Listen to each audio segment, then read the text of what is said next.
अनेक अंगाने ह्या निवडणुकीला खूप महत्व आहे. आत्ताची काँग्रेसची अवस्था फार बिकट आहे. आत्ताचे जे काही शहर पातळीवरचे जे काही काँग्रेसचे नेते आहेत त्यांच्यामध्ये प्रचंड वादविवाद आहेत, एकमत नाही. त्याच्यामुळे काँग्रेसचं नुकसान होत चाललंय. भविष्य काळात मला वाटतं पुणे काँग्रेसचा चेहरा हे प्रशांत जगताप असतील.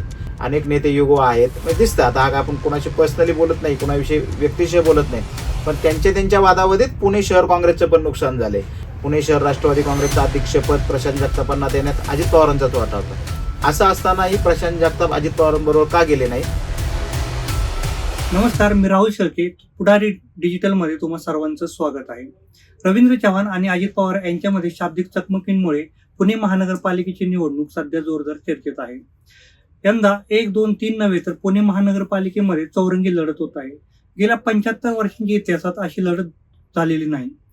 त्यामुळे अजित पवार आणि रवींद्र चव्हाण यांच्यामध्ये किंवा भाजपमध्ये ही निवडणूक चुरशीची का ठरते, किंवा प्रशांत जगताप काँग्रेसमध्ये गेल्यामुळे काही काँग्रेसला फायदा होणार आहे का, या सर्व प्रश्नांची उत्तर आज आपण जाणून घेणार आहोत.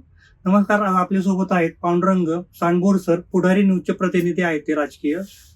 स्वागत सर तुमचं. माझा पहिला प्रश्न असा आहे, गेली तुम्ही अनेक वर्ष महानगरपालिका कव्हर करताय, तर यंदाची ही निवडणूक वेगळी का ठरते आणि याचं कारण काय? ही निवडणूक खऱ्या अर्थाने वेगळी म्हणण्याला अनेक वेगवेगळी कारणं आहेत. खरं तर पुणे महापालिकेची निवडणूक 2017ला झाली आणि 2017च्या निवडणुकीच्या कार्यकाळात मार्च 2022ला संपत होता. तर मार्च 2022ला निवडणुका होणं अपेक्षित होतं, पण मध्यंतरीचं कोरोनाचं संकट, लांबलेली प्रभाग रचना, ओबीसी आरक्षण, त्याच्यानंतर झालेले काही न्यायालयीन वाद, या सगळ्या कारणामुळं ही इलेक्शन तब्बल 3-3.5 वर्ष लांबली आणि तब्बल जवळपास आता 9 वर्षानंतर इलेक्शन होती. म्हणजे 9 वर्षानंतर निवडणूक झाल्यानंतर त्याच्यात अनेक बदल होतात. म्हणजे जे नगरसेवक असतात ते सगळे आता एका पातळीवर आलेत. माजी नगरसेवक इच्छुक असो किंवा काय होतं, नगरसेवक पदाला असताना निवडणूक लागली की यांना एकदम एक मोठं व्यासपीठ मिळतं किंवा एक ताकद राहते, कामं असतात दाखवायला. आता ते झालेलं नाही. त्यामुळे आता हे सगळे पातळीवर आलेत. दुसरं असं झालं की गेल्या 5 वर्षात राज्यात फार मोठ्या घडामोडी घडल्यात. म्हणजे कधी नव्हे ते शिवसेनेसारखा एक मोठ्या पक्षा फूट पडली, राष्ट्रवादी काँग्रेस मध्ये फूट पडली. म्हणजे पहिले जे 4च पक्ष होते तर ते 4 पक्ष आता 6 पक्ष झालेत. प्रमुख 6 पक्षांमध्ये भाजप, काँग्रेस, 2 राष्ट्रवादी, 2 शिवसेना, बरोबर मनसे, आरपीआय, आप असेही पक्ष आहेत. त्यामुळं या निवडणुकीला महत्व आहे. अजून एक या निवडणुकीचं महत्वाचं कारण म्हणजे राज्यात केंद्रात महायुतीचं सरकार आहे. या महायुतीच्या सरकारमध्ये कोण आहे? भाजप आहे, राष्ट्रवादी काँग्रेस आहे, शिवसेना आहे. पण आपण पुण्याबरोबरच राज्यातल्या अनेक महापालिकांमध्ये बघितलं तर एक लक्षात येईल की हे तिन्ही ठिकाणी पक्ष वेगवेगळे लढतायत. त्याच्यामुळं अनेक अंगाने ह्या निवडणुकीला खूप महत्व आहे. आता नक्की काय होणार राज्यात असूनही आता प्रचाराचं आपण बघतोय, सुरुवात झालेली आहे की कसं एकमेकांच्या अंगावर धावून जात आहेत, एकमेकांचे कपडे फाडतायत. त्यामुळे वेगवेगळ्या कारणाने या निवडणुकीला मला वाटतं फार महत्व लाभलेलं आहे. आता काय झालं की पुण्याच्या महानगरपालिका निवडणुकीत जेव्हा उमेदवारी अर्ज वाटप चालू होतं, युती होणार नाही होणार, कोणासोबत युती होणार, अशी बरीचशी चर्चा चालू होती. आणि सगळ्यात नाट्यमय घडामोड अशी घडली की भाजप आणि शिंदे सेनेची युती होणार होती, मात्र ती अचानक फिसकटली. तर त्याच्या पाठीमागचं काय गणित आहे, किंवा कुठल्या जागेवरून त्यांच्यामध्ये वाद झाला? खरं तर मुख्यमंत्री देवेंद्र फडणवीस आचारसंहिता ज्या दिवशी महापालिका निवडणुकांची जाहीर झाली त्या दिवशी मुख्यमंत्री पुण्यात होते आणि त्याच दिवशी त्यांनी हे क्लिअर केलं की आम्ही राष्ट्रवादी काँग्रेस आणि आम्ही एकत्र लढणार नाही, तर शिवसेना भाजप आम्ही एकत्र लढणार. म्हणजे महायुतीतले 3 घटक पक्ष. पण त्यांना हे लक्षात आलं होते की 3 पक्ष एकत्र लढलं तर फार उमेदवारांना, कार्यकर्त्यांना संधी देताना अडचण होणार, हे त्यांच्या लक्षात आलं होतं. त्यांनी ते पेस मुख्यमंत्र्यांनी जाहीरपणे केलं की आम्ही विरोधकांना पेस देणार नाही, त्यामुळे राष्ट्रवादी काँग्रेस आम्ही बरोबर लढणार नाही, पण भाजप आणि शिवसेनेची युती होईल. त्यानुसार मुख्यमंत्र्यांनी जाहीर केलं. पुण्यात भाजप शिवसेनेच्या पदाधिकाऱ्यांच्या युतीच्या जागा वाटपासंदर्भात वेळोवेळी बैठका झाल्या. पण हे कुठेतरी जाणवत होतं की शिवसेनेला युती हवी आहे, पण भाजपला काय फारसा त्या युतीत रस नाही. कारण भाजपने ज्या पद्धतीच्या जागा शिवसेनेला देऊ केल्या होत्या ते पाहता ती युती कुठेही टिकेल असं चित्र नव्हतं. स्वतः शिवसेनेचे पुणे महानगर प्रमुख आहेत रवींद्र धंगेकर यांनी ती भूमिका घेतली होती की आपल्याला युतीत फारसा जागा वाटप म्हणजे जागा मिळणार नाही, त्यामुळे आपण स्वतंत्र लढूयात. आधी त्यांनी 45 जागांची मागणी केली, त्यानंतर 45 वर आले, नंतर पार 20 वर आले. पण भाजप आधी 8, 10, 15 याच्या पुढे जायला तयार नाही. म्हणजे 16वी जागा सोडताना सुद्धा भाजपने फार खळखळ केली होती. त्याच्यावर तोडगा असं काढलं होतं की तुम्हाला काही स्वीकृत नगरसेवक आम्ही देतो असं भाजपने सांगितलं होतं. पण खरी गोम झाली होती दोन कारणांमुळे. शिवसेनेला ज्या जागा देऊ केल्या होत्या त्यामध्ये सगळ्या प्रामुख्याने अशा जागा होत्या की तिथं भाजपचाही कधी निवडून आलेला उमेदवार नाही आणि तिथं शिवसेनेचा उमेदवार निवडणार. म्हणजे आज कोंढवा सारख्या जिथं मुस्लिम बहुल भागात शिवसेनेला जर जागा दिल्या तर शिवसेनेचा उमेदवार निवडूनच येणार नाही. येरोडा सारख्या भागात जिथं मुस्लिम दलित कॉम्बिनेशन आहे तिथं फार शिंदेच्या शिवसेनेला निवडून येण्यास फार अडचणी होत्या. अशा जागा भाजपने शिवसेनेला देण्याची ऑफर केली होती. आणि दुसरा एक महत्वाचा होता की रवींद्र धंगेकर प्रभाग क्रमांक 23 मधून त्यांचा मुलगा प्रणव धंगेकर आणि 24 मधनं त्यांची पत्नी प्रतिभा धंगेकर या दोन्ही इच्छुक होत्या आणि या दोन्ही जागा भाजपने सोडायला नकार दिला. म्हणजे धंगेकर आणि भाजप यांचं काय वैर आहे अवघ्या महाराष्ट्राला काय भारताला माहिती आहे. ते म्हणजे लोकसभेत मोहोळ धंगेकर झालेला सामना, त्यांच्यात विधानसभेतला धंगेकर आणि रासनेंचा सामना आणि त्याच्यानंतर महायुतीत आल्यानंतरही धंगेकरांनी ज्या पद्धतीने मोहनना जैन बोर्डिंग हॉस्टेलच्या जागेवरून टार्गेट केलं होतं त्यामुळे त्या दोघांमध्ये भाजपचे नेते आणि धंगेकर यांच्यात कुठलंही शक्य नाही. त्यामुळे अगदी पक्षाच्या मिटिंगला सुद्धा जागा वाटपाच्या धंगेकर नव्हते. ही सगळी हे लक्षात घेता त्यांच्यात कुठेही एक वाक्यता झाली नाही. म्हणजे बिडकरांच्या जागा सोडायला तयार नाही, शिवसेनेला ज्या किमान निवडून येतील अशाही जागा सोडायला ते तयार नव्हते. या सगळ्याच्यात शिवसेनेची फरफड झाली आणि शेवटच्या क्षणी नाईलाज असतो शिवसेनेला वेगळं लढायचा निर्णय घ्यावा लागला. आता असं दिसतंय की भाजपमुळे पुण्यामध्ये काय झालं की दोन्ही राष्ट्रवादी एकत्र आल्यात त्या, पण ह्याचा फायदा राष्ट्रवादीला होणार का भाजपला होणार, किंवा ह्यांच्यामध्ये पुण्याची महानगरपालिकेची निवडणूक एवढी चुरशीची का ठरते त्याच्यामध्ये? खरं तर दोन राष्ट्रवादी मला वाटतं 2-3 वर्षापूर्वी दोन राष्ट्रवादी वेगवेगळ्या झाल्या.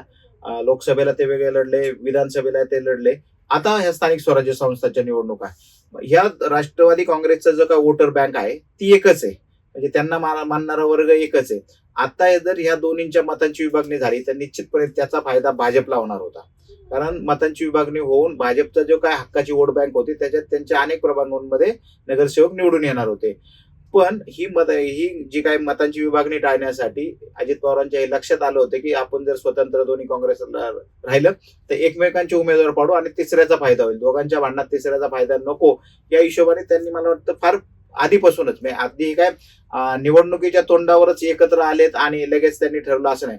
गेल्या 3-4 महिन्यापासून यांचं प्लॅनिंग होतं. स्थानिक पातळीवर नेते यासाठी प्रयत्न करत होते आणि त्याच्यानुसार त्यांनी मोर्चे बांधणी केली.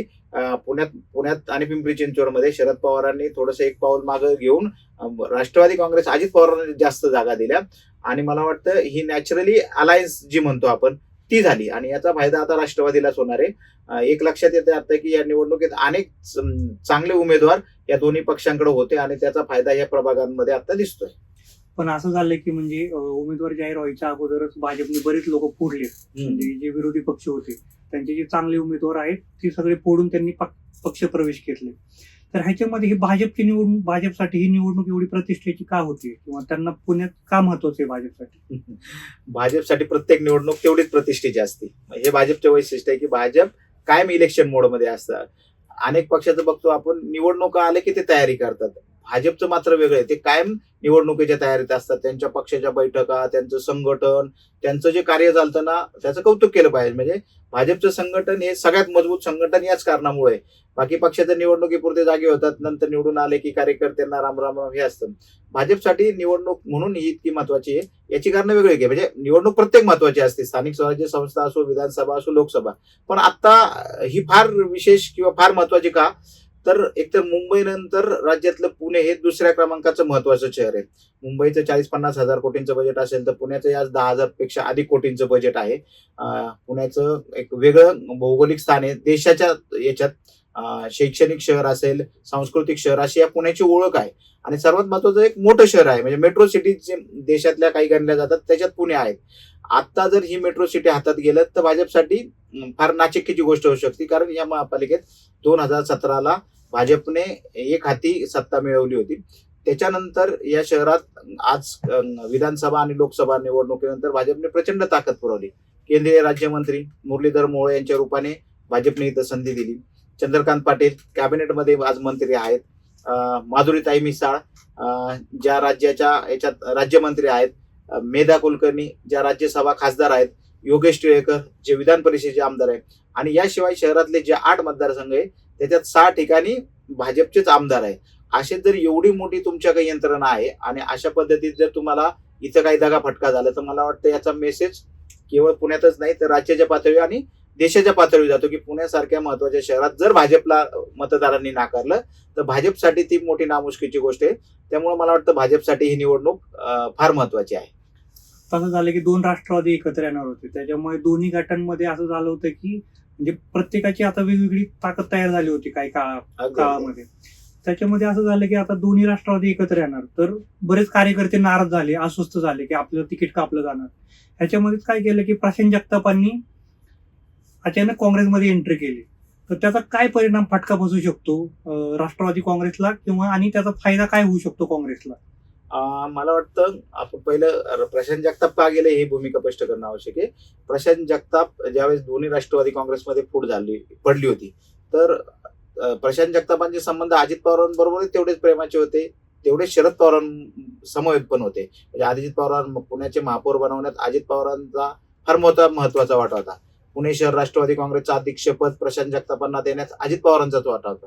असं असतानाही प्रशांत जगताप अजित पवारांबरोबर का गेले नाही तर त्यांचा जो काही सेक्युलर विचार आहे, शाहू फुले आंबेडकर हा जो काही विचार घेऊन प्रशांत जगताप काम करतात तर ते त्यांच्या भूमिकेवर ठाम राहिले की मला भाजप बरोबर जायचं नाही, ही त्यांची पहिली लाईन होती आणि त्यांनी ती शेवटपर्यंत पाहिली. ज्यावेळेस त्यांना हे लक्षात आलं की जे दोन्ही राष्ट्रवादी काँग्रेस पक्ष एकत्र येतात, अजितदादांची राष्ट्रवादी भाजप बरोबर सत्तेत आहे, तर त्यांनी हा विचार पक्का केला आणि ते त्या मुद्द्यावरून बाहेर पडले. आता त्यांची पुढची राजकीय गणित खूप वेगळे असतील, त्याच्यात दुमत नाही. आता प्रश्न राहतो की अजित पवार प्रशांत जगताप राष्ट्रवादीतून बाहेर पडल्यामुळे काय फटका बसेल का? तर 100% एक माजी महापौर, एक आक्रमक शहराध्यक्ष असा चेहरा ज्यावेळेस जातो त्यावेळेस त्याचा फक्त प्रभागापुरता फायदा होत नाही. तर तो जो काही विचार घेऊन ते गेले, म्हणजे याच्यात शरद पवारांची राष्ट्रवादी खूप डॅमेज झाली. बघा प्रशांत जगतापांचा प्रवेश काँग्रेसमध्ये झाला त्या दिवसाचे आपण जर 2 दिवस सोशल मीडियावर बघितलं तर प्रशांत जगतापांना राज्यभरातून मोठ्या प्रमाणात पाठिंबा मिळत होता की विचारांशी ठाम असलेला कार्यकर्ता कोण तर प्रशांत जगताप. म्हणजे शरद पवारांच्या भूमिकेबद्दल नेहमीच एक वेगवेगळे मतप्रवाह आहेत, पण प्रशांत जगतापांनी त्यांच्या भूमिकेवर ठाम राहण्यासाठी पक्ष सोडला, पक्षाचा त्याग केला. हा फार मोठा डॅमेज राष्ट्रवादी काँग्रेसला शरद पवारांना बसलाय. कारण जी विचारांच्या याच्यावर त्यांचं जे राजकारण चालू होत होतं तर तुमचे विचार किती सोयीचे असा एक मला वाटतं मेसेज त्या निमित्ताने गेला. त्यामुळं हा 100% राष्ट्रवादी काँग्रेसला तोटाच आहे. याचा आता फायदा काही प्रमाणात काँग्रेसला निश्चितपणे मिळू शकतो. आता ते काँग्रेसला काय फायदा होऊ शकतो प्रशांत जगताप आल्यामुळे? कारण काँग्रेसचं बरंच संघटन, ते पुण्यातला जो बालेकिल्ला मानला जात होता काँग्रेससाठी, तो आता हळूहळू भाजपकडे गेलेला आहे. आणि अशातच म्हणजे प्रशांत जगताप आल्यामुळे त्यांच्या मध्ये एक ऊर्जा आली पक्षामध्ये. तर ते काय, त्याचा काय फायदा? अजून पुढच्या इलेक्शन आहेत, जिल्हा परिषद असेल किंवा बाकीच्या पुढच्या येणाऱ्या इलेक्शन असेल, तर त्याच्यामध्ये काय फायदा होऊ शकतो त्यांना? निश्चितपणे आज प्रशांत जगतापांसारखं म्हणजे आपण बघितलं की 2014 पासूनच पुण्यात एकही आमदार भाजप म्हणजे विरोधी पक्षाचा नव्हता. 19ला 2 आमदार आले. महापालिकेतली सत्ता 2017ला गेली. या सगळ्या विरोधी पक्षाच्या कालावधीत प्रशांत जगताप यांनी लढण्याचं काम केलं. म्हणजे सातत्याने भाजपला प्रत्येक गोष्टीत आंदोलनाच्या माध्यमातून फाईट करण्याचं काम कोणी केलं असेल तर प्रशांत जगतापांनी. म्हणजे इतर अनेक पक्ष आहेत, अनेक पक्षांचे शहराध्यक्ष आहेत, पण या सगळ्याच्यात प्रशांत जगताप हा एक वेगळा चेहरा होता त्यांच्या कामामुळे. म्हणजे प्रशांत जगतापांची केवळ एक व्यक्ती म्हणून नाही तर एक संघटना म्हणून पण त्यांनी जी काही बांधणी केली होती ती आता काँग्रेसमध्ये गेल्यानंतर त्यांच्या कामाला येणार आहे. अनेक म्हणजे असे नाही की फार मोठ्या संख्येने कार्यकर्ते त्यांच्या बरोबर गेलेत, पण प्रशांत जगतापांची जी काय एक इमेज होती ती काँग्रेसला मिळाली. आणि भविष्यकाळात मला वाटतं पुणे काँग्रेसचा चेहरा हे प्रशांत जगताप असतील. त्यांची लोकसभेची गणित जर लक्षात घेतली, विधानसभेची गणित घेतली तर प्रशांत जगताप हा निश्चितपणे चेहरा होऊ शकतो. आत्ताची काँग्रेसची अवस्था फार बिकट आहे. आत्ताचे जे काही शहर पातळीवरचे जे काही काँग्रेसचे नेते आहेत त्यांच्यामध्ये प्रचंड वादविवाद आहेत, एकमत नाही. त्याच्यामुळे काँग्रेसचं नुकसान होत चाललंय. अनेक नेते युगो आहेत म्हणजे दिसतात. हा आपण कोणाशी पर्सनली बोलत नाही, कोणाविषयी व्यक्तिशय बोलत नाही, पण त्यांच्या वादामध्ये पुणे शहर काँग्रेसचं पण नुकसान झालंय. आणि मला वाटतं अशा याच्यात जर काँग्रेसच्या वरिष्ठ नेत्यांना प्रशांत जगताप सारखा एक नेता, एक चेहरा हातात मिळाला की ज्याच्यात सगळी धमक आहे. प्रशांत जगतापांचं कौतुक आपण फार करतोय असं कुणाला तरी आपल्या यांना वाटेल बघताना, पण एक चेहरा, चांगला चेहरा त्यांच्या निश्चितपणे हाताशी लागलाय. तर मला वाटतं काँग्रेसला त्याचा निश्चितपणे फायदा आहे. ठाकरेंनी पण प्रशांत जगतापांना ऑफर दिली होती. त्यांनी फोन केला होता की तुम्ही आमच्या पक्षात या वगैरे, आम्ही शाहू फुले आंबेडकरांच्या विचारांची आहोत वगैरे, आम्ही आमचा विचार नाही सोडणार, भाजप विरोधात लढणार. तर प्रशांत जगतापांनी म्हणजे ते काय झालं की त्यांनी अचानक दोन्हीकडनं ऑफर होते आणि प्रशांत जगतापांचं आता फ्युचर काय असणार आहे काँग्रेसमध्ये? मी म्हटलं ना की तुम्हाला आपल्या पाहणाऱ्या प्रेक्षकांना असं वाटेल की आपण प्रशांत जगतापांचं फार कौतुक करतोय, पण वस्तुस्थिती आहे, आज माजी महापौर आहेत, राष्ट्रवादी काँग्रेसचे शहर अध्यक्ष होते. जर असा चेहरा कुठल्याही पक्षात आला तर त्या पक्षाला निश्चितपणे त्याचा फायदा होतो. त्यामुळे ठाकरेंना निश्चितपणे तेच वाटलं असेल, कारण ठाकरेंच्या शिवसेनेची पुण्यात पण काय फारसं संघटन राहिलेलं नाही, फारशी ताकद राहिली नाही. अशा वेळी जर प्रशांत जगतापच्या रूपाने त्यांना एक चांगला चेहरा मिळाला असता तर तो त्यांच्या फायद्याचा ठरला असता. म्हणूनच त्यांनी तो विचार केलेला दिसतोय की ठाकरेंनी प्रशांत जगतापांना निमंत्रण दिलं होतं त्यांच्या पक्षातील. आता प्रशांत जगताप ठाकरे सेनेत न जाता काँग्रेसमध्ये गेला, याची कारण वेगळी आहे. पुणे म्हणजे तुम्ही बघा, प्रशांत जगतापांचं ड्रीम विधानसभा लढवली, त्यांना पुणे लोकसभा लढवायची होती. आता पेच कुणाकडे शिल्लक आहे त्यांना, तर काँग्रेसकडे. पुण्याची काँग्रेसची जागा आघाडीत काँग्रेसच लढवते. त्यामुळे भविष्यातलं राजकारण बघून किंवा काँग्रेसचं तसंही किती आज काँग्रेसची अवस्था बिकट असली तर काँग्रेसला मानणारा एक वर्ग या शहरात आहे. म्हणजे प्रशांत जगतापांचं पुढचं राजकारण कुठे फुलेल तर काँग्रेसमध्ये फुलेल. ठाकरेंच्या सेनेत त्याला मर्यादा होत्या, कारण यांच्याकडे कुठल्याही विधानसभा मतदार आज ठाकरेंचा आमदार नाही, पुण्याची लोकसभा त्यांच्याकडे नाहीये. उद्या आघाडी झाली, महायुती झाली तरी ही जागा ठाकरेंकडे येईल अशी कुठलीही शाश्वता नाही. प्रशांत जगतापांनी पुढच्या 5 वर्षांचा, पुढच्या 10 वर्षांचा हा विचार केलेला दिसतोय त्यांच्या राजकारणाचा, की मला माझं फ्युचर कुठे आहे हे बघून प्रशांत जगतापांनी काँग्रेसची वाट निवडली असं मला वाटतं. आता भाजपमध्ये बऱ्याच उमेदवारी अर्जांवरून बरेच लोक नाराज होते किंवा बऱ्याच म्हणजे वाद झाले वगैरे. त्यातलं एक पूजा मोरेंचं जे प्रकरण आहे, तर ते नेमकं काय घडलं की त्यांना उमेदवारी अर्ज पाठीमागे घ्यायला लागला? म्हणजे अचानक पहिला उमेदवारी अर्ज दिला, नंतर माघारी घेतली, सोशल मीडियावर बराच त्याच्यामुळे वाद झाला. ह्याच्या पाठीमागे नेमकं काय राजकीय गणित घडलं? मला वाटतं या सगळ्या रणधुमाळीत पूजा मोरे आणि धनंजय मोरे ही जोडी फार चर्चेत आली. सोशल मीडियात, माध्यमात त्यांनी फार पेजली. धनंजय जाधव यांची थोडीशी ओळख आपल्या प्रेक्षकांना की ते स्वराज्य पक्षाचे प्रदेश सरचिटणीस आहे आणि पूजा मोरे या त्यांच्या पत्नी आहेत. तर प्रभाग क्रमांक 1 धानोरी कळस तिथून त्या निवडणुकीच्या तयारीत होत्या. गेले 3-4 महिने त्यांची जोरदार तयारी होती. दोघेही नवरा बायकोंनी अतिशय ग्राउंडवर चांगल्या पद्धतीने काम केलं होतं. पण निवडणुकीच्या आणि त्यांना उमेदवारी भाजपचीच पाहिजे होती. म्हणजे त्यांनी पहिल्यापासून भाजपच्या उमेदवारीसाठीच प्रयत्न केले होते आणि कुठंतरी त्यांचं जे संघटन आहे, म्हणजे त्यांचा संपर्क आहे, त्या जोरावर त्यांना कुठेतरी ग्रीन सिग्नल पण होता की आपल्याला उमेदवारी मिळेल. या हिशोबाने त्यांनी भाजप सोडून अन्य पक्षाचा मला वाटतं फारसा पर्याय पण काय डोक्यात ठेवला नव्हता. निवडणुकीच्या उमेदवारीच्या शेवटच्या टप्प्यात त्यांना भाजपकडून रेड सिग्नल मिळाला किंवा उमेदवारीच मिळाली नाही. प्रभाग क्रमांक 1चा आपण बोलतोय. त्यामुळं धनंजय जाधवांनी थोडेसे इतर पक्षातही प्रयत्न केले की आपल्याला उमेदवारी मिळते, कारण ज्यावेळेस तुम्ही निवडणुकीची तयारी करता, सर्वस्वानी उतरता, त्यावेळेस निवडणुकीतून थांबणे फार अवघड असतं. त्यामुळे भाजपमधून नाही मिळत तर धनंजयांनी इतर पण पक्षातून काही प्रयत्न केले होते. पण इतर पक्षातूनही ते फार उशिरा गेल्यामुळं इतर पक्षातून त्यांना म्हणावा असा काही रिस्पॉन्स आला नाही, कारण प्रत्येकाच्या आधी गणिते ठरलेले असतात. शेवटी नाईलाज असतो. धनंजयला प्रभाग क्रमांक 2 नागपूरचा फुलेनगर या प्रभागात संधी मिळाली. म्हणजे काय गणितं फिरली असेल, त्यांनी त्यांची ताकद पानाला लावली असेल. त्यांनी उमेदवारी अर्ज दाखल केला, त्यांना पक्षाचा अधिकृत एबी फॉर्म मिळाला, त्यांनी जल्लोष केला. पण हे घडल्यानंतर अचानक सोशल मीडियात एक मुवमेंट चालू झाली धनंजय जाधव आणि पूजा जाधवांच्या विरोधात. त्यांनी पहलगाम हल्ल्याच्या वेळेस हे दोन्ही जोडी काश्मीरमध्ये होते आणि त्यावेळेस त्या हल्ला घडल्यानंतर त्यांनी काही क्विक रिॲक्शन दिल्या होत्या की हे झालंय की इथं काय जात विचारून, धर्म विचारून मारलेलं नाही, आपण सगळे एक आहोत, असे काही त्यांच्या कमेंट आल्या होत्या आणि त्यावेळेसही त्या सोशल मीडियावर हे झाल्या होत्या. आता त्यांना उमेदवारी मिळाल्यानंतर अचानक त्या सोशल मीडियात सुरू झाल्या आणि त्याच्या प्रचंड प्रमाणात त्या व्हायरल होऊन भाजपला ट्रोलला व्हायला सामोरं जावं लागलं होतं. त्याच्यामुळे मला वाटतं ती काहीतरी चक्र फार वरिष्ठ पातळीवर फिरली आणि त्यांना उमेदवारी अर्ज मागे घेण्याचे आदेश दिले गेले. आता धनंजय जाधवांचा असा दावा आहे की देवेंद्र फडणवीस त्यांच्या बरोबर होते की तू लढ, काय जे होईल ते ट्रोलला आपण सामोरं जाऊयात, पण पक्षाला डॅमेज नको म्हणून त्यांनी थांबायचा निर्णय घेतला आणि त्यांनी उमेदवारी मागे घेतला. मला वाटतं त्याच्या मागे काय केवळ तेच नाही, धनंजय जाधव आणि पूजा मोरे जाधव हे दोघेही मराठा क्रांती मोर्चात काम करत होते.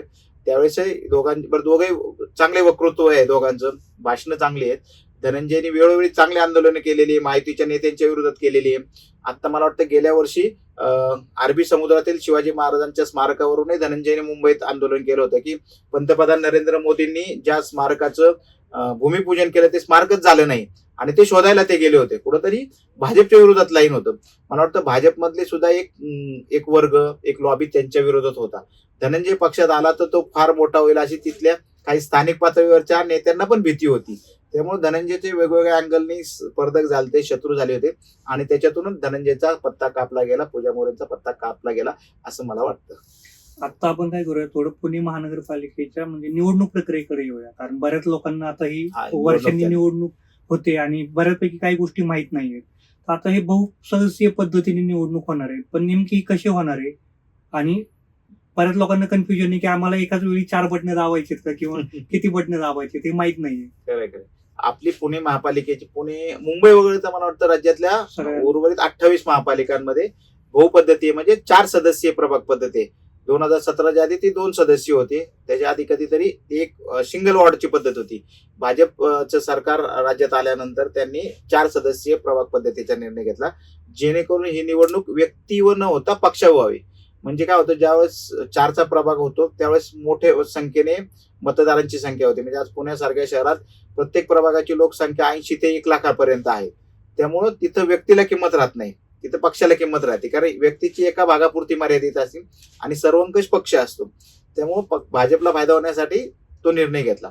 त्यामुळे आता मतदारांना जाताना 4 नगरसेवक निवडायचे. म्हणजे तुम्ही मतदान केंद्रात गेल्यानंतर तुमच्या पुढे 4 मशीन असणार आहे, अ, ब, क आणि ड. अ मध्ये त्या जागेसाठी सर्व पक्षातले जे काही इच्छुक असतील, अपक्ष आणि किंवा राष्ट्रीय पक्ष, प्रमुख पक्ष, त्या सर्वांचे उमेदवार असतात. त्याच्यापैकी एक पर्याय तुम्हाला दाबायचे. सेम ब मध्ये तसंच, क मध्ये तसे आणि ड मध्ये 4 ठिकाणी तुम्ही ज्यावेळेस मतदान करणार त्यावेळेसच ती मतदानाची प्रक्रिया पूर्ण होणार आणि ते मतग्राह्य धरणार. म्हणजे आपण मतदान केंद्रानंतर मतदान पूर्ण झाल्यानंतर रिंग वाजते किंवा तो बीप वाजतो. आता सुद्धा तुम्ही ज्यावेळेस 4 तुम्ही म्हणसाल की मला या 3च जणांना मतदान करायचे आणि 4थं करायचं नाही, तर ते मतदान प्रक्रिया पूर्ण होत नाही. ही 4 सदस्यीय प्रभाग आहे, 4 सदस्यांनाच मतदान करावं लागेल आणि तशी मतदान केंद्रात ती सोयही असेल. आता वेगवेगळ्या पक्षांना प्रत्येक ह्याच्यामध्ये वार्डमध्ये वेगवेगळं मत देऊ शकतो का आपण?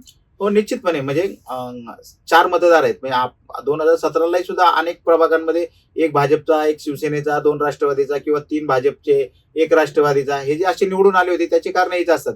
तुम्ही अ मध्ये एकाला देऊ शकता, अ मध्ये भाजपला दिलं तर ब मध्ये राष्ट्रवादीला देऊ शकता, ब मध्ये राष्ट्रवादीला दिलं तर क मध्ये शिवसेनेला देऊ शकता, क मध्ये शिवसेनेला दिलं तर ड मध्ये काँग्रेसलाही देऊ शकता किंवा अन्य कुठल्याही पक्षाला तुम्ही मतदान करू शकता. असे पर्याय मतदारांपुढे असणार आहे. तुम्हाला याच्याशिवाय नोटाचाही पर्याय प्रत्येक ठिकाणी आहे. त्यामुळे असं काही नाही की 4 आहे म्हणजे 4ही एकाच पक्षाला दिलं पाहिजे, तो मतदारांचा चॉईस असेल. आता याला जोडून एक प्रश्न विचारतो की बऱ्याच लोकांना माहित नसते की बाबा नगरसेवकाची काय कामं असतात किंवा आमदाराची काय कामं असतात, खासदाराची काय कामं असतात. बऱ्याच लोकांना कन्फ्युजन असतं याच्यामध्ये. तर ते तुम्ही जरा सविस्तरपणे सांगा, नगरसेवक, आमदार आणि खासदारांच्या कामाची विभागणी. एक साधी आपल्याकडे व्याख्या आहे, नगरसेवक म्हणजे वॉटर गटर मीटर. म्हणजे तुमच्या भागातला पाणी असेल, गटर असेल किंवा इतर स्वच्छता असेल, तुमच्या भागातले जे काही स्थानिक प्रश्न असेल ते नगरसेवकांनी सोडून महापालिकेच्या सभागृहात त्याच्या विरुद्ध आवाज उठवणे आणि शहराच्या विकासाच्या संदर्भात जे काही महापालिकेत निर्णय होणे त्या प्रक्रियेत नगरसेवकाचं योगदान असेल. आमदार म्हटलं तर त्याचं काम विधिमंडळात चालतं आणि विधानसभेत चालतं. राज्याच्या दृष्टीने काही कायदे असतात किंवा राज्याच्या सभेचे जे काही मोठे निर्णय असतात याचं निर्णय विधानसभेत होतो, विधिमंडळात होतो आणि आमदारांना त्या पद्धतीचं कामकाज असतं. आणि आपल्याला खासदारांचं काम सगळ्यांनाच माहिती आहे की आपली लोकसभेत खासदार असतात, राज्यसभेत खासदार असतात. राज्यसभेत हे नियुक्त खासदार असतात आणि लोकांमधून निवडून गेलेले हे लोकसभेत असतात. देशाच्या जे काही कायदे ठरतात किंवा देशाच्या मोठ्या विकासाचे जे काही निर्णय होतात ते केंद्रीय पातळीवर होतात. मला वाटतं नगरसेवकाचं काम हे नागरिकांना सेवा सुविधा पुरवणं याच्याशी जास्त निगडीत आहे आणि बाकीचे हे धोरणात्मक जी कामं असतात ते आमदार खासदारांचे असतात. आता मध्ये मेधा कुलकर्णींनी भाजपच्या पोस्ट टाकली होती की कुछ कहे गए, कुछ सहे गए, कुछ कहते कहते रह गए. तर ही पोस्ट टाकल्यानंतर भाजपचा जो कोर मतदार आहे तो जो उमेदवारी अर्ज वाटप केलं त्यांनी, तर त्याच्यावरनं तो नाराज आहे का किंवा तसा मेसेज देण्याचा प्रयत्न मेधा कुलकर्णींनी केलाय का?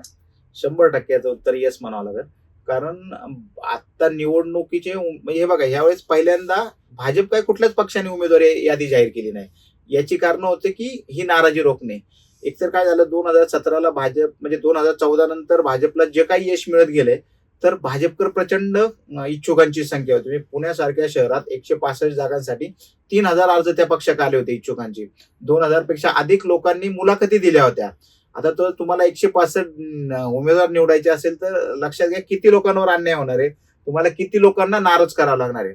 त्याच्यात काही ठिकाणी काही जागांवर एक से बडकर एक उमेदवार होते आणि अशा वेळेस एकाला दिलं की 2 नाराज होणार, हे गणितच होतं. याच्या पलीकडे जाऊन प्रत्येक आमदार, खासदार, मंत्री यांचे स्वतःचे कार्यकर्ते होते. साहजिक आहे, त्यांना संधी देताना लॉबिंग होतं का? होतं. अशा वेळी भाजपमध्ये तिकीट वाटपात शेवटच्या क्षणी प्रचंड नाराज झाली. अनेक निष्ठावंत डावलले गेले. तब्बल 2017ला निवडून आलेल्यापैकी 40 पेक्षा अधिक नगरसेवकांना यावेळेस उमेदवारी मिळाली नाही. आणि याच्याशिवाय जे कार्यकर्ते होते की जे काम करत होते पक्षाची वर्षानुवर्ष, त्यांनाही डावललं गेलं. त्याची नाराजी प्रचंड प्रमाणात उमटली. अनेक प्रभागात त्या प्रतिक्रिया उमटले. मेधा कुलकर्णींनी मला वाटतं त्याला वाचा फोडली, त्यांनी जे काही ट्विट करून हे केलं. तर मेधा कुलकर्णींनाही त्यांच्या समर्थकांना किंवा त्यांच्या भागातल्या इच्छुकांना उमेदवारी मिळवून देण्यासाठी मोठा संघर्ष करावा लागला. त्याच्यात त्यांना काही प्रमाणात यश आलेले नाही. त्यामुळे त्यांची नाराजी त्यांनी त्यांच्या ट्विटमधून, त्यांच्या फेसबुक पोस्टमधून व्यक्त केलेली दिसते. आता पुणे महानगरपालिकेमध्ये सर्वात प्रमुख लढती कुठल्या आहेत, ज्या महत्वाच्या मानल्या जातात किंवा चुरशीच्या आहेत असं तुम्हाला वाटतं? अजून खरं तर आता तर उमेदवारी अर्ज मला वाटतं काल परवा चिन्ह वाटप झाले. आता निवडणुकीला सुरुवात झाली आहे. काहींच्या प्रचाराचे नारळ फुटतायत, काही सुरुवात झाली. अजून चित्र स्पष्ट व्हायला वेळ लागेल, पण मला वाटतं एक 12-15 ठिकाणी चांगल्या चुरशीच्या लढती होतील. प्रामुख्याने आपण बाणेर बालेवाडीत प्रभाग क्रमांक 9 या ठिकाणचे बालवडकरांची उमेदवारी भाजपने शेवटच्या क्षणी कापली आणि त्यानंतर अमोल बालवडकरांना राष्ट्रवादी काँग्रेसने उमेदवारी दिलेली. मला वाटतं बालवडकरांनी आता थेट चंद्रकांत दादा असतील, केंद्रीय मंत्री मुरलीधर मोहोळ यांना थेट आवाहन केलेले आहे आणि त्यामुळं भाजपचे तिथले उमेदवार लहू बालवडकर. मला वाटतं बालवडकरांच्या दृष्टीची जी काही लढत आहे ती हाय व्होल्टेज असेच म्हणावं लागेल, कारण तिथं भाजपची प्रतिष्ठा पणाला लागलेली आहे, राष्ट्रवादीची नाही किंवा बालवडकरांची नाही, तर भाजपची प्रतिष्ठा आहे. त्यामुळं ती लढत चुरशीची आहे. आपण एक सर्वसाधारण बघतो की पुण्यात काही वर्षानुवर्ष काही लढती नेहमीच्या राहिल्या. जसं प्रभाग क्रमांक 24 मध्ये मागच्या वेळेस 2017ला गणेश बिडकर जे भाजपचे निवडणूक प्रमुख आहेत त्यांचा धक्कादायकरीत्या पराभव झाला होता आणि एकीकडे भाजपचे 98 नगरसेवक निवडून आलेला बिडकरांचा पराभव गड आला आणि सिंह गेला अशी अवस्था भाजपची झाली होती. आता बिडकर निवडणूक लढवतात आणि त्यांच्या पुढे आता रवींद्र धंगेकर नाही, त्यांचा मुलगा प्रवीण धंगेकर आहे. पण हे चित्र निर्माण केलं जात असेल तर मला वाटतं तिथं आता धंगेकरांसाठी मोठा आव्हान आहे, कारण धंगेकरांचेच कार्यकर्ते त्यांच्या विरोधात उभा राहिले. त्यांचा एक जो कार्यकर्ता आहे तो राष्ट्रवादी काँग्रेसमधून निवडणूक लढवतोय. त्यामुळे ती निवडणूक सरळ फाईटमध्ये नाही तर तिरंगी निवडणूक आहे. त्यामुळे ती पण लक्षवेधिक ठरेल. अनेक ठिकाणी माजी नगरसेवक आमने सामने आले, त्यामुळे त्या पण काही निवडणूक फार चुरशीच्या, कारण 2 माजी नगरसेवक जे 17ला निवडून आले आणि सभागृहात एकत्र होते तेच सामने आलेत. म्हणजे प्रभाग क्रमांक 26 मला वाटतं अरण्येश्वरचा जो काय आहे सहकार नगर अरण्येश्वर, तिथं काँग्रेसचे ज्येष्ठ नगरसेवक आहे आबा बागुल, त्यांना आता विधानसभेला त्यांनी केलेली बंडखोरी, त्याच्यामुळे त्यांची पक्षातून झालेली कारवाई आणि त्यांनी शिवसेनेकडून आता घेतलेली उमेदवारी, आता ते शिवसेनेकडून लढतायत. त्यांच्या विरोधात भाजपचे महेश वाबळे आहेत, दोन्ही माझे नगरसेवक आहेत. त्यामुळे कोण टिकणार हे सुद्धा महत्वाचे. अशा काही महत्वाच्या लढती आहेत. सुरेंद्र पठारे जे भाजपमध्ये आलेत, त्यांचे वडील राष्ट्रवादी काँग्रेसचे आमदार आहेत, त्यांच्या पुढे समीर आबा भाडळे म्हणून राष्ट्रवादी काँग्रेसचे उमेदवार आहेत. ती पण फार फाईट होणार आहे, कारण दोघेही मातब्बर आहेत त्या भागातली. त्यांची सुनबाई ऐश्वर्या पठारे त्याही निवडणूक लढवतात. त्या सगळ्यांच्या प्रतिष्ठेचे, कारण हे त्यांचे वडील आमदार असतानाही त्यांचा पक्ष सोडून भाजपमध्ये आलेत, त्यामुळे त्यांची राजकीय करिअर सुद्धा या निवडणुकीत ठरणार आहे. त्यामुळे अशा काही पडत ह्या आहेत चुरशीच्या लढती की ज्याच्याकडे पुणेकरांचं निश्चितपणे लक्ष लागलेलं आहे. आता गेल्या काही महानगरपालिकांचा इतिहास बघता पुणेकर काय विचार करून मतदान करतात किंवा त्यांचा काय ट्रेंड राहिलेला आहे? पुणेकर लाटेव स्वार होतात असं मला वाटतं. 2012ला मनसेच्या लाटेव स्वार झाले, म्हणजे मी बघितलेल्या निवडणुका. 2012ला मनसेची लाट होती. ज्या मनसेचे 7 नगरसेवक होते त्यांचे डायरेक्ट 28 नगरसेवक निवडून आले होते. 2017ची मी निवडणूक बघितली, ज्या भाजपचे 26 नगरसेवक होते त्यांचे थेट 98 नगरसेवक निवडून आले होते. राज्यात केंद्रात जो काही प्रवाह येतो त्या लाटेवर अनेक वेळा दिसले. पण मला वाटतं पुणेकर तेवढे चाणाक्ष पण आहे.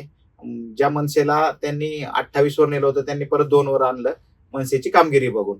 आता भाजपची कामगिरी पुणेकरांनी बघितली, त्यामुळे आता त्यांना ते 100च्या पार नेतात का परत 50च्या आता आणतात हे पुणेकर ठरवतील. कारण पुणेकरांनी प्रत्येक पक्षाचा कारभार बघितलाय. प्रत्येक म्हणजे प्रमुख भाजपचाही कारभार बघितलाय. आता प्रमुख लढत कोणाची आहे? भाजप, राष्ट्रवादी काँग्रेस, काँग्रेस, शिवसेना. शिवसेनेला पुण्यात फार संधी मिळाली नाही, पण शिवसेनेचा स्टँडिंग चेअरमन झाला होता. शिवसेनेला पुणे पॅटर्नमध्ये शिवसेना सत्तेत होती. भाजप थेट एक हाती सत्ता होती. राष्ट्रवादी काँग्रेसचे 2-3 महापौर पुणेकरांनी बघितले, पुण्याचे कारभारी ते होते. काँग्रेसची अनेक वर्षे सत्ता होती. त्यामुळे प्रत्येकाचं काम बघितलंय आणि आता मला वाटतं काम बघून मत द्यायची परत वेळ आलेली आहे. त्यामुळे लाटेवर न होता कामावर मतं मिळतील अशी अपेक्षा धरूयात आपण. आता सर्वात महत्वाचा प्रश्न म्हणजे की महापौर पदाची कोण दावेदार आहे पुण्यामध्ये? अजून निवडून यायचे, त्यामुळे आपण आधीच नाही, पण असं तुमचं काय आता बघा, अंदाज आहे? याच्यात हे ठरवण्यासाठी 4 गोष्टी महत्वाच्या आहेत. सत्ता कोणाची येणार, महापौर पदाचं आरक्षण सोडत काय होणार, अजून आरक्षण सोडत निघालेलं नाही. जनरली महापालिका निवडणुका लागल्यावर किंवा लागायच्या आधीच महापौर पदाचं आरक्षण निघतं. पण ह्यावेळेस काय गोम आहे, मलाही सरप्राईज आहे की निवडणुकाचा निकाल अगदी आठवड्याभरावा आलाय. निवडणुकाचं सगळं म्हणजे होत आलेत, पण महापौर पदाचं आरक्षण निघालेलं नाहीये. कदाचित त्याच्याही मागे काहीतरी राजकीय गणित असू शकतात. भाजपची सत्ता आली तर आरक्षणावर डिपेंड ठरेल. ओबीसी आरक्षण आलं तर पुणे महापालिकेचे निवडणूक प्रमुख गणेश बिडकर, माजी सभागृह नेते श्रीनाथ भीमाले, असे काही प्रमुख जे चेहरे आहेत त्यांचे नाव येऊ शकतं. राष्ट्रवादीची सत्ता आली तर आता असं प्रमुख नाव नाहीये, पण काही ज्येष्ठ नगरसेवकांना संधी मिळू शकते. शेड्यूल कास्टमध्ये आरक्षण गेलं तर जे काही ज्येष्ठ त्या पक्षातले असतील त्यांना संधी मिळू शकते. आपण कोणाचं नाव घेतलं तर लोक आपल्यावर नाराज होतात. त्यामुळे नाराजी म्हणण्यापेक्षा खरोखर नेता निवडताना, महापौर निवडताना, स्थायी समितीचा अध्यक्ष निवडताना त्या पक्षाचे काही निकष असतात. कुठल्या घटकाला संधी द्यायची, कुठल्या भागाला संधी द्यायची, त्याच्या पक्षातली त्याचा अनुभव, त्याची पक्षनिष्ठा, या अनेक गोष्टी काउंट केल्या जातात. त्यामुळे मला वाटतं हे सगळं बघूनच त्यावेळी निर्णय होईल. साधारण 16 जानेवारीला आपल्याकडे निकाल लागणार आहे. 25 जानेवारी पर्यंत किंवा 26 जानेवारी पर्यंत पुण्याचा महापौर कोण, पुण्याचा स्थायी समितीचा अध्यक्ष कोण, पुण्याचे सत्ताधारी कोण, हे सगळं चित्र स्पष्ट होईल. आता आपण जरा शेवटाकडे येऊयात की आता तुम्हाला असं कुठला असा म्हणजे शेवटचा एक प्रश्न विचारतो आणि मग आपण थांबूयात की कुठल्या पक्षाला किती जागा येऊ शकतात, तुमचा काय अंदाज आहे असा? हा अंदाज आत्ता वर्तवणं थोडं अवघड आहे, कारण आत्ता कुठेतरी चित्र स्पष्ट होतं. यावेळेस कुणीच उमेदवारी यादी जाहीर केली नाही, कोण कुणासमोर आलंय हे कळत नाही. फक्त एक सांगतो की जी भाजपची गाडी 120च्या स्पीडनी होती, म्हणजे भाजप म्हणत होते की आम्ही 120 पेक्षा अधिक जागा जिंकू, त्या गाडीला कुठेतरी ब्रेक लागलाय. त्याचं स्पीड आता कमी झालंय. त्याला कारण भाजपनेच जे काही चांगलं स्ट्रॉंग रुपी इंधन राष्ट्रवादीला पुरवले, अनेक चांगले उमेदवार राष्ट्रवादी काँग्रेसकडे गेले आणि अनेक ठिकाणी राष्ट्रवादीला चांगले उमेदवार मिळाले, चांगले पॅनल त्यांचे तयार झालेत. त्यामुळं राष्ट्रवादी आता भाजपला चांगलं फाईट करते. स्वतः उपमुख्यमंत्री अजित पवार पुण्यात आणि पिंपरी चिंचवडमध्ये ठाण मांडून आहेत. कुठल्याही राज्यातल्या त्यांनी महापालिकेकडे एवढं गांभीर्याने बघितलं नाही. पुणे शहर, पुणे जिल्हा त्यांचा स्वतःचा आहे. त्यामुळे या शहरात पिंपरी चिंचवडमध्ये त्यांना स्वतःचं अस्तित्व टिकवायचे. त्या ईर्ष्येने, त्या ताकदीने ते उतरलेत. त्यासाठी त्यांनी थेट भाजपला अंगावर घेण्याचं धाडस केलेलं आहे. त्यामुळे मला वाटतं आत्ता राष्ट्रवादी चांगली फाईट करते. अजून 10 दिवस प्रचाराचे जायचे. राजकीय लाटा पण वेगवेगळ्या शेवटच्या क्षणी सभा फिरवणाऱ्या, म्हणजे शेवटच्या क्षणी निवडणूक फिरवणाऱ्या सभा होतात, घटना घडतात. त्यामुळे आत्ता कोण कुठल्या किती जागा मिळेल याचा अंदाज वर्तवणं थोडं अवघड होईल. मला वाटतं त्या 5-6 दिवसात त्याचा कल आपल्याला कळेल. तर पुणेकरांनो, तुम्हाला काय वाटते पुण्यामध्ये कोणाची सत्ता येईल हे आम्हाला कमेंटमध्ये नक्की सांगा, कमेंट करून. आपण थांबूयात, पुढच्या पॉडकास्टमध्ये नक्की भेटूया. धन्यवाद.